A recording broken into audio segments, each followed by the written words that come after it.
নিজেদের মধ্যে অন্তরঙ্গ আলাপচারিতা সবই হয়েছে, খুবই উপভোগ করছিল। এখন এই সন্ধ্যেবেলাটায় প্রার্থনা করে জানি না কার প্রেরণায় আমাকে নিয়ে একটা অনুষ্ঠান করা হলো। অনেক সুন্দর সুন্দর কথা আমি শুনলাম, ভালো ভালো কথা। এখন সব কিছুর মধ্যে দিয়ে প্রত্যেকের লেখার ভালোবাসা এবং স্নেহ আমি উপভোগ করলাম। বিশেষ করে এই তথ্যচিত্রটা দেখানো হলো, সেটা তো খুবই উপভোগ্য।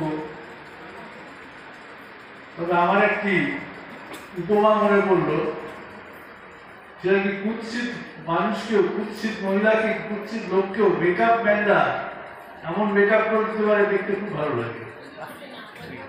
আমার নিজেকে যা চিনি, যা পরিচয় নিজের সাথে, সেটি দেখে সেই কথাটা মনে হলো ওটা ভুল হতে পারে। আপনাদের যা করেছেন খুব ভালো করেছেন, তবে এতক্ষণ ধরে নিজের সম্বন্ধে কিছু শোনা খুব কষ্টকর এবং লজ্জা লজ্জা লাগবে।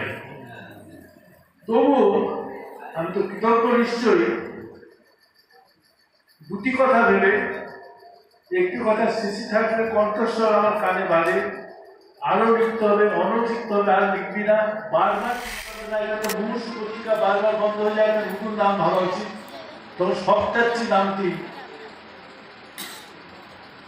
বিবেচনা করা হলো এবং ওই নামে পত্রিকা প্রকাশের কথা মনে হলো। আমার মনে হয় দাদা এখন মনে আছে এই কথা, এবং পত্রিকা আরো হলো।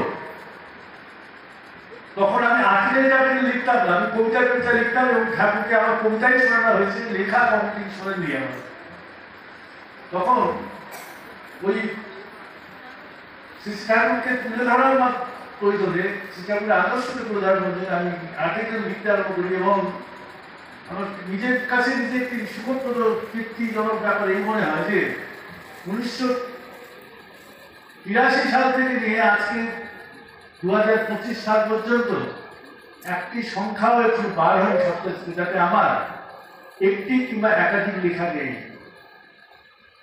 নিরন্তর প্রেরণা আমি পাই শুধু ওই কথার থেকে, আর লিখতে হবে, লিখবি না, আর অনেক লিখতে হবে, দোয়ারে লিখতে হবে, সেটা এই কথা। একটা কথা আমার নিজের কাছে যে প্রশ্ন, আমি সাহিত্য রচনার জন্য লিখি না, আমি কবিতা গল্প লিখি না, কোনো না কোনো রকমের শ্রী ঠাকুরের ভাবধারা, শ্রী ঠাকুরের ব্যাখ্যা, শ্রী ঠাকুরের কথাগুলি আরো সহজে একটা বন্যার মতো বইয়ে দেওয়া যায়, এই উদ্দেশ্যে আমার লেখার উদ্দেশ্য। সেটা আমি যতটা পারি করে গেছি। করার পিছনে একটা কবিতা আমার মনে পড়ে মাঝে মাঝে।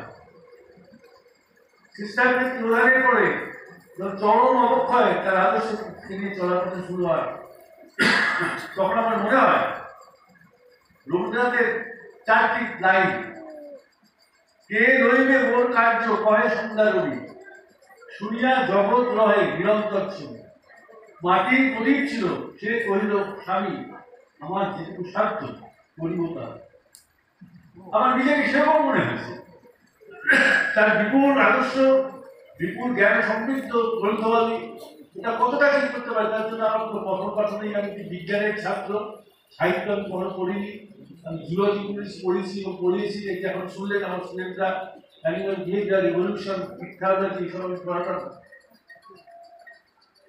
সাহিত্যের সাথে আমার সংযোগ নেই কোনো, কিন্তু শুধু শ্রী ঠাকুরের আদর্শগুলো কি করে ভালো করে আরো প্রয়োজন যায়, এই প্রেরণার থেকে আমি লিখতে আরম্ভ করি, এবং তারই দয়াতে, তারই করুণাতে এতটা রাখা সম্ভব হয়েছে।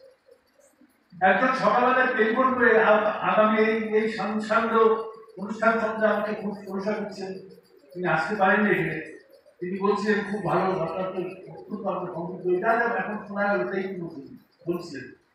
আমি ওকে বললাম একটা কথা, আমার মনের কথা, এটা অতিশয়োক্তি নয়, যে চুরি করা মাল নিজের নামে চালালে যেটা সম্বর্ধনা করার যোগ্য হয়েছে, নিশ্চয় যোগ্য, কারণ আমি নিজে কিছু দিবি, ঠাকুরের জিনিস, এখানকার মাল ওখানে করেছে। সেও খুব ভালো উত্তর দিল, সে বলল হ্যাঁ, সেই চুরির অপরাধে আজকে আপনাকে শাস্তি দেওয়া হবে, ধৈর্য ধরে শুনবে। আমি বাহ, তার কাছে বলা নেই। আমি খ্রিস্টানদের কাছে প্রার্থনা করি এই চুরি যেন আমি যতদিন পারি করতে পারি, আমার নিজস্ব কিছু জ্ঞান নেই, তার কথা, তার বলা, তার কল্যাণকর যেসব বার্তা, সেগুলি কিন্তু ধর্ম বলতে আমরা যা বুঝি সেই সব না, তিনি যা বলেন সেই পথে চলে জীবনের প্রত্যেকটি খুঁটি নাটি সমস্যা তার সমাধান তিনি কি করে গিয়েছিল। ব্যক্তি তারিত প্রবৃত্তি গঠিত মানুষের উদ্ধারের পর আসল উদ্ধারটাই বা কি, এই কথা তার বার্তা দিয়ে গেছে।